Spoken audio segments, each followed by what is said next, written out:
Hello everybody, my name is Yukari Santo.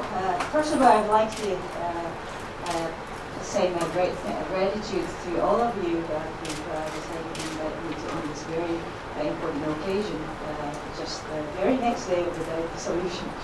This would not always happen, so I would take this as a great opportunity to express some of my thoughts in front of you as we go into heated summer election period.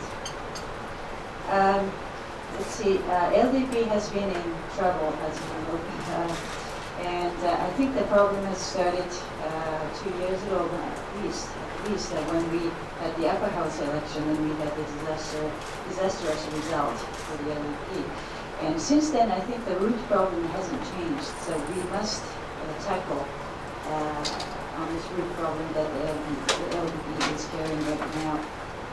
I think one thing which is needed right now for the LDP is a so-called self-purifying process within the LDP as a party. And I think this is something that we as young politicians can advocate and try to make an advance in this. Of course, there's this issue of generation change, and I think generation change is one thing which LDP is also needed. So self-purifying through generation change may be one agenda that we must advance. Another thing is that looking back at what happened in the Tokyo Metropolitan Representatives election, which ended on July 12th, I think that was just a major disaster for LDP. But I think one thing I would like to point out as we go into the election, lower house election period, is that this kind of very big tailwind, for the DPJ, which produced this Tokyo Metropolitan Government election result, must be watched very carefully, especially, I'd like to point this out to you, the media people. Basically, because I do believe that election cannot be run purely based on headwinds or tailwinds. There has to be something substantial for the election as agenda, policy line, platform, and the basic political philosophy behind producing the basic policy lines.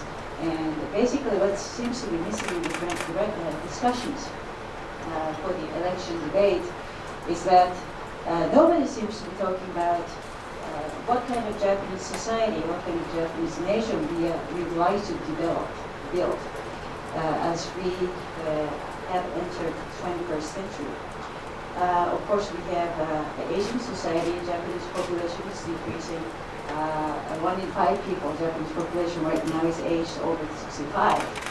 So, given this new big agenda, which is clearly different from what we had as the basic conditions back in the 60s and 70s, we now must address these new developing problems, which is basically population. And based on that, we must think about what to do with the pension. How do we regard the social security system? Do we really want big government, big social security based on big burdens, or do we really need medium social security based on medium burdens? In fact, what kind of society, what kind of nation do we want? And this kind of discussion is clearly missing in the Japanese political debate right now. So as we enter the lower house election period, what we must address first of all is this kind of basic political philosophy leading to clear policy lines. And many people like the LDP or DPJ or other parties talk about individual policy measures without having addressed this basic political philosophy of what kind of nation we'd like to build. Going back to the story of Tokyo Metropolitan Government election result, I think this was the clear case of this important thing being missed. And the result was purely as a result of I mean, I wouldn't say purely, but this was basically driven by big tailwind for the opposition parties. So for the sake of Japanese nation, I would not want to see this kind of result happen again in the lower house election. This is my view. And LDP traditionally, since the end of the World War II, over the course of the last 64 years, we have been promoting the so-called political philosophy of conservatism. Political conservatism, which is basically small government and small burden, and that the private sector develop whatever they can do. And basically this new thing, this thinking of conservatives, I believe, will still drive the Japanese nation to prosperity. I do not think the big government, a big burden, and the so-called what the DBJ is promoting right now in terms of individual policy measures, the so-called new socialism, based on the thinking that everybody must be treated equally on the basis of equal results. I do not think that the thinking based on this new socialism, which would translate into individual policies of producing equal results, would not lead to Japanese society and Japanese country as a nation to prosperity. So as we go into the lower house election period, I would like to stress this point. This is not only the four-letter word of Seike Kotai, administration change, the four-letter word. It's so easy to hum, but it's not easy to digest as a nation.